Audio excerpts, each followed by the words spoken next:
목요일, 금요일 여러분의 큐티를 도와주는 해설 가이드입니다. 오늘 여러분과 함께 읽고 나눌 말씀은 마태복음 21장 18절에서 27절이고요. 제목은 예수님의 권위는 어디에서 온 것인가 라는 거예요. 오늘 말씀을 요약하면요. 입만 무성한 무화과 나무를 저주하여 마르게 하심으로 제사제도와 의식만 남는 타락한 성전의 멸망을 예고하고 있습니다. 여기 나온 대제사장과 장로들은 예수님이 성전에서 행하신 것들을 문제 삼으며 그 권위의 출처를 따지고 있는 것이죠. 이에 예수님은 요한의 세례가 어디서부터 왔는지 되물으시면서 그들의 말에 침묵하게 되는 모습이 나오고 있습니다. 자, 그럼 오늘 말씀 18절에서 22절 말씀 먼저 보겠어요. 이른 아침에 성으로 들어오실 때 시장하신지라 길가에서 한 무화과 나무를 보시고 그리로 가서 잎사귀 밖에 아무것도 얻지 못하시고 나무에게 이르시되 이제부터 영원토록 내게 열매가 맺지 못하리라 하시니 무화과 나무가 곧 마른지라 제자들이 보고 이상히 여겨 가로되 무화과 나무가 어찌하여 곧 말랐나이까. 21절에 예수께서 대답하여 가라사대 내가 진실로 너희에게 이르노니 만일 너희가 믿음이 있고 의심치 아니하면 이 무화과 나무에게 된 일을 할 뿐 아니라 이 산더러 들려 바다에 던지우라 해도 될 것이요. 22절 너희가 기도할 때 무엇이든지 믿고 구하는 것은 다 받으리라 하시니라. 어, 22절까지의 말씀은 무화과 나무를 마르게 하신 예수님에 대해 나오는데요. 예수님께서는 베다니에서 밤을 보내시고 다음날 예루살렘 성전에 다시 들어오셨고 그다음에 배가 고프셨다고 지금 이야기를 하고 있습니다. 그래서 무화과 나무에게 가보았지만 잎사귀 위에는 아무 열매도 맺지 못하였다고 얘기하고 있어요. 열매는 하나님께서 자기 백성에게 요구하시는 그런 행위죠. 하나님이 보내신 아들에게 대하여 반응하는 것을 뜻하며 제자들은 무화과 나무를 심판하신 예수님을 보면서 그리고 또 놀랍니다. 무화과 나무가 이렇게 즉시 말라 죽는지 그렇게 왜 그렇게 됐는지를 묻고 있는 것이죠. 예수님은 무화과 나무가 마른 것에 대해 말씀하시지 않고 다시 그 기도에 대해서 말씀을 하고 있습니다. 너희들이 믿기만 하면 이 산을 들어 바다에 던지라 해도 그대로 되리라고 그렇게 말씀을 해주셨어요. 기도로 구하는 것마다 모두 받을 것이라고 말합니다. 기도에 있어서 믿음은 하나님에 있어서 기도자의 신뢰를 의미합니다. 이스라엘 성전은 이스라엘 백성이 하나님의 얼굴을 뵈러 가는 그런 곳이죠. 예수님께서 아버지를 절대적으로 신뢰한 것처럼 백성들도 하나님 아버지를 절대 신뢰하는 것입니다. 어느 정도로 신뢰해야 합니까? 산을 던질 믿음만큼 신뢰해야 한다는 것이죠. 예수님의 명령으로 무화과가 마른 사건은 예수님의 심판과 믿음을 의미하는 것이에요. 이것으로 알 수 있는 것은 첫 번째, 기도하지 않고 물건을 팔았던 성전은 무너지고 기도하는 장소로 대체될 거라는 거죠. 만민이 기도함으로 열매 맺는 것이 백성들의 의무이잖아요. 잎사귀만 많은 이런 형식화된 신앙은 하나님이 원하시지 않는 그런 열매라는 것이죠. 두 번째, 열매 맺지 못한 성전 제사에는 하나님이 응답하지 않았지만 만민이 기도하는 그 기도에는 반응을 하고 계십니다.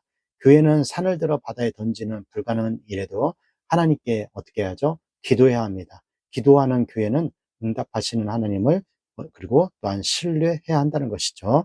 자, 23절에서 27절 예수께서 성전에 들어가 가르치실 새 대제사장들과 백성들 장로들이 나와 가로되 네가 무슨 권세로 이런 일을 하느냐 또 누가 이 권세를 주었느냐. 예수께서 대답하시되 나도 한 말을 너희에게 물으니 너희가 대답하면 나도 무슨 권세로 이런 일을 하는지 이르리라. 요한의 세례가 어디로서 왔느냐? 하늘로서냐? 사람에게로서냐? 저희가 서로 의논하여 가로되 만일 하늘로서라면 어찌하여 저를 믿지 아니하였느냐 할 것이요. 만일 사람에게로서라면 모든 사람이 요한의 선지자로 여기니 백성이 무섭다 하며. 27절 예수께서 대답하여 가로되 우리가 알지 못하노라 하니 예수께서 가라사대 나도 무슨 권세로 이런 일을 하는지 너에게 이르지 아니하리라. 자, 27절까지는 예수님의 권위에 대한 그런 질문인데요. 예수님께서 성전에서 가르치실 때 어떠한 예수님의 권위를 묻습니다. 그들은 이런 일을 무슨 권위로 행하는지 누가 이것을 주었는지 물어보고 있는 거예요. 이런 일을 이런 일들은 성전을 청결하게 하는 그런 일들, 또 그 다음에 성전에서 가르치고 능력 행하는 일들, 이런 것을 포함하는 것이죠. 성전 청결하는 것은 제사장의 권위를 가지고 있어야만이 할 수 있는 거거든요. 그런데 이런 일을 하나님께서 부여하였다고 말하면 자신을 선지자 메시아로 밝히는 것이고, 곧 사내들이 공회에 회부될 것이고, 지금 예수님이 잡힐 때가 아니므로 우회적으로 예수님은 이 질문에 답변을 합니다. 예수님은 요한의 세례가 어디서부터 왔는지, 하늘에서부터 온 것이냐 아니면 사람에게서부터 온 것이냐, 하늘에게서부터 온 것인지 또한 되묻는 것이죠. 하늘에서부터 온 것이라고 하면 그럼 너희는 왜 요한을 믿지 않았느냐 이렇게 말할 거잖아요. 요한이 예수님을 증언했으니까 예수님의 권위 역시 하늘에서 온 것임을 인정해야 한다는 것이죠. 그래서 요한을 하나님의 선지자로 용납하지 못하고 있는 거예요. 그렇다고 해서 반대로도 다른 말로 대제사장과 바리새인들은 요한의 세례가 하늘에서 온 것이라고 말할 수도 없는 거예요. 왜요? 모든 사람이 요한을 선지자로 여기잖아요. 선지자는 하나님이 보내신 자로 믿기 때문에 그런 거죠. 그래서 헤롯 안티파스도 백성이 요한을 선지자로 보기 때문에 어떻게 할 수 없었다고 그렇게 이야기하는 부분이 나오잖아요. 예수님에 대해 무리는 갈릴리에서 선지자로 알았고, 대제사장과 바리새인들은 예수님의 포도원 농부 비유가 자신들임을 알았지만 백성들의 눈이 무서워서 그렇게 하지 못했어요. 종교 지도자들은 요한에 대해 많은 정보를 가지고 있으면서도 백성이 두려워서 우리는 모른다라고 그렇게 말을 하고 있는 거예요. 그들이 질문에 답하지 않는다고 하니 예수님도 어떻게 했어요? 답하지 않겠다고 말한 겁니다. 예수님은 직접적으로 대답을 피하셨지만 암묵적으로는 요한과 자신의 사역을 연결하여 이야기하고 있는 것이죠. 요한의 사역을 하나님이 주신 것이라고 하면 예수님의 권위가 나온 것을 알 수 있잖아요. 요한이 세례가 하나님에게서 온 것을 가지고 행한 것처럼 예수님의 말씀 사역과 치유도 하나님의 권위를 가지고 행한 것이란 것이죠. 예수님은 성전 청소의 사건으로 이를 일으킨 일로 대지상과 바리새인들의 속임수에 빠지지 않았던 것입니다. 그저 먼저 요한에 대해 먼저 답변할 것을 요구하셨던 거예요.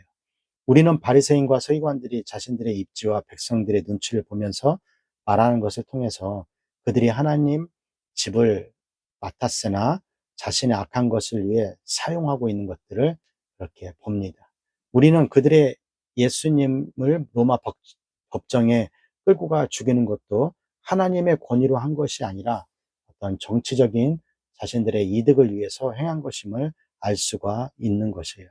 바리새인과 서기관들은 성전 정화에 대해서, 그리고 예수님의 성전에서 가르치고 병을 고치는 것에 대해 말을 못했지만 우리는 그것에 대한 질문에 말을 해야 합니다. 이것은 하나님의 권위로 행하고 있다는 것을 말해야 하고요. 무엇보다도 예수님의 권위는 하나님의 권위로 말미암아 된 것이기에 누구나 그 말씀에 순종해야 구원을 얻고 하나님이 원하시는 길을 갈 수 있다는 것입니다. 자, 여기까지가 마태복음 21장 18절에서 27절 말씀이 되겠고요. 오늘 말씀을 통해서 우리는 무엇을 묵상하고 무엇을 적용해야 할까요? 첫 번째, 회개하고 순종하는 자가 하나님 나라의 백성이 된다는 것입니다.